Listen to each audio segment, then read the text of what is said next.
후쿠시마 원전 방사능 오염수 방류 계획을 두고 지금 전 세계에서 가장 치열하게 국내 논쟁을 벌이고 있는 나라는 당사자인 일본도 아니고 직접 영향을 받을 미국과 캐나다도 아닌 대한민국입니다. 그것도 지난 12년 동안 후쿠시마 원전에서 태평양으로 이미 흘러들어간 양과 비교하면 1만 분의 1도 채 안 되는 남은 방사능 물질 방류를 두고 현재 대한민국이 두 쪽으로 갈라져 다투고 있습니다. 결론부터 말해드리면 우리가 걱정해야 할 것은 일본이 아닙니다.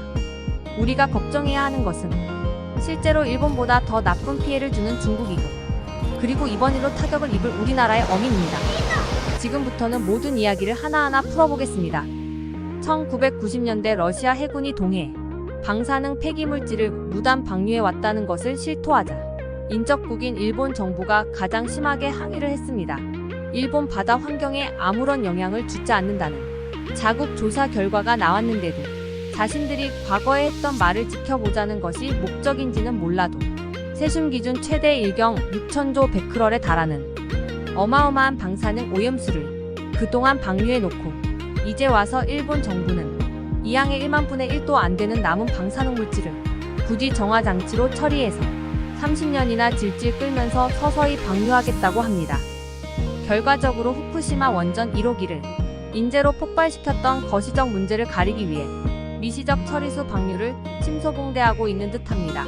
과거 했던 말에 책임을 지고 국제협약을 성실히 지키는 모범국이라는 것을 보여주려고 남은 소량의 방사능 물질도 절차에 따라 꼼꼼하게 방류하겠다고 선전하는 것이 아닌지 의구심도 들지만 결과적으로는 유독 한국에서만 자중질환이 일어나고 있는 상황입니다. 한국인들을 이간질하려고 일부러 이렇게 한다고 믿고 싶지는 않지만 일본이 체면 차리지 않고 탱크에 보관된 나머지 방사능 물질도 지난 12년 동안 했던 대로 조용히 바다에 버렸으면 소금 사재기는 일어나지도 않았을 것이고 소모적인 정쟁으로 다른 중요한 국정들이 소홀히 다루어지게 되지도 않았을 것입니다. 일부 일본 사람들은 속으로 비웃고 있을지도 모릅니다. 따라서 앞으로 방류 예정인 후쿠시마 처리수 유해 여부를 따지는 것은 정치 싸움에서는 중요할지 몰라도 과학적으로는 별 의미가 없습니다.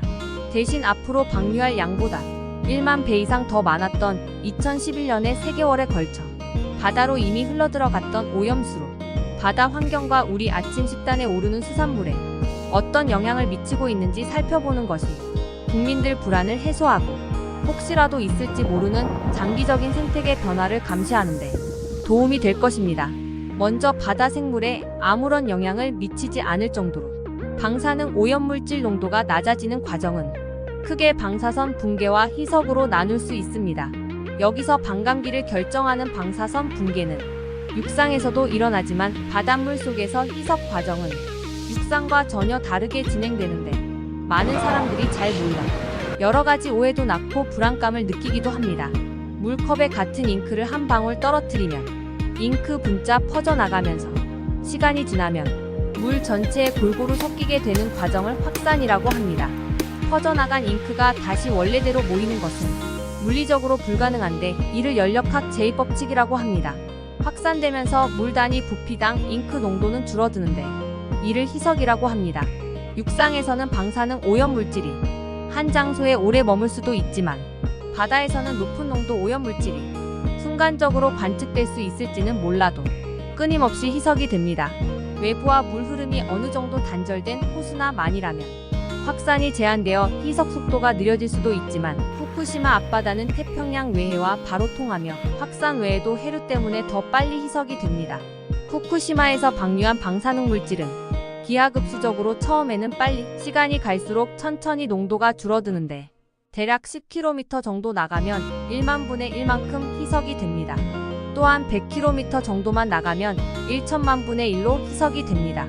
그리고 태평양을 한 바퀴 돌아 우리 바다로 올 무렵이면 무려 1조 분의 1로 희석이 됩니다.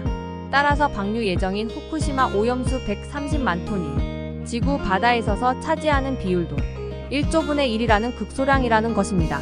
이는 올림픽 수영 경기장에 잉크 한 방울에 반에 떨어뜨린 정도입니다.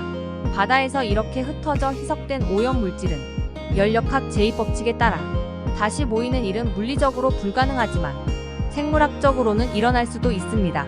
오염물질이 생물 몸 안으로 들어와 농도가 높아지는 것을 생물축이라고 하며 먹고 먹히는 관계에 따라 먹이사슬을 따라 상위 영양 단계로 갈수록 농도가 높아질 수 있는데 이를 생물증폭이라고 합니다.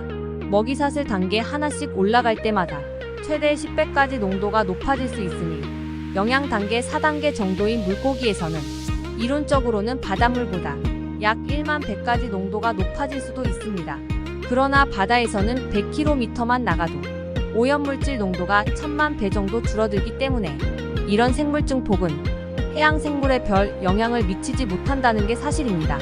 또한 후쿠시마에서 방류했던 오염수 세슘 농도가 가장 높았던 시기는 2011년 4월 초로 사고 전보다 약 5천만 배나 높았는데요.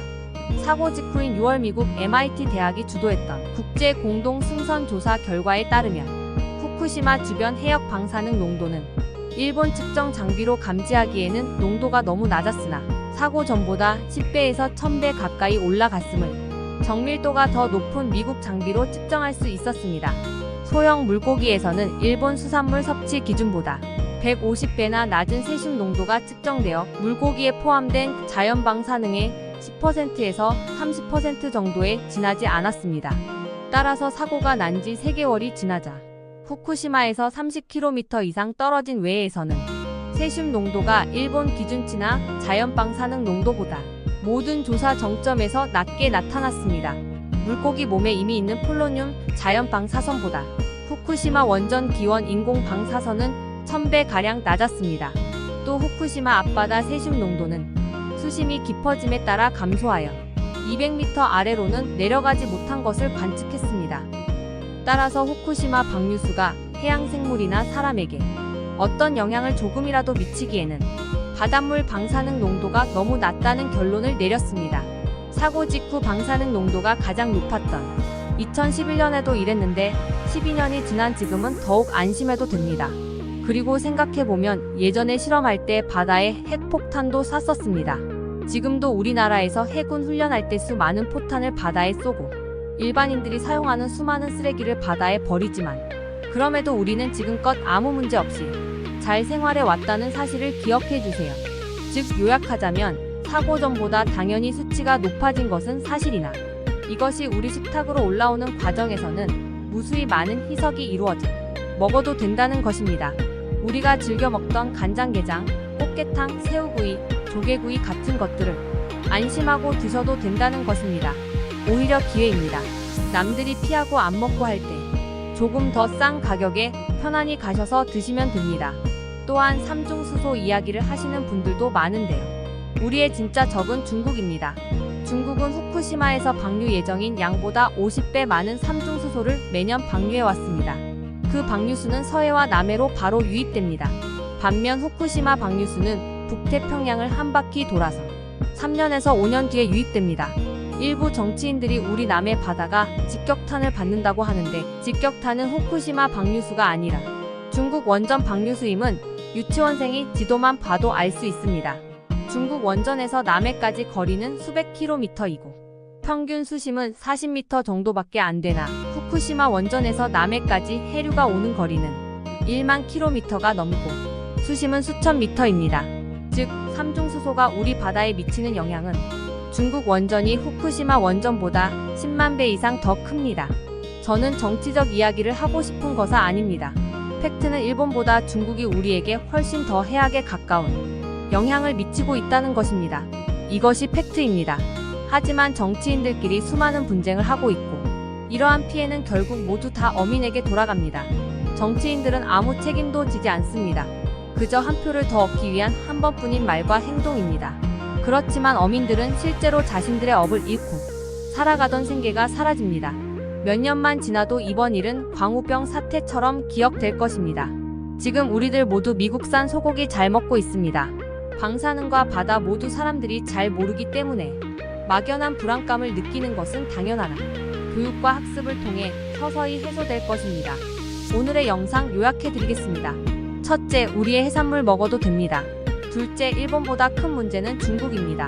셋째, 어민들은 이번 일로 실제로 힘들어합니다. 넷째, 그렇기에 어민들을 도와야 합니다. 저는 어떠한 정치적인 견해도 말하고 있지 않습니다. 그저 이 땅에서 힘들게 살아가는 어민들이 안타까울 뿐입니다.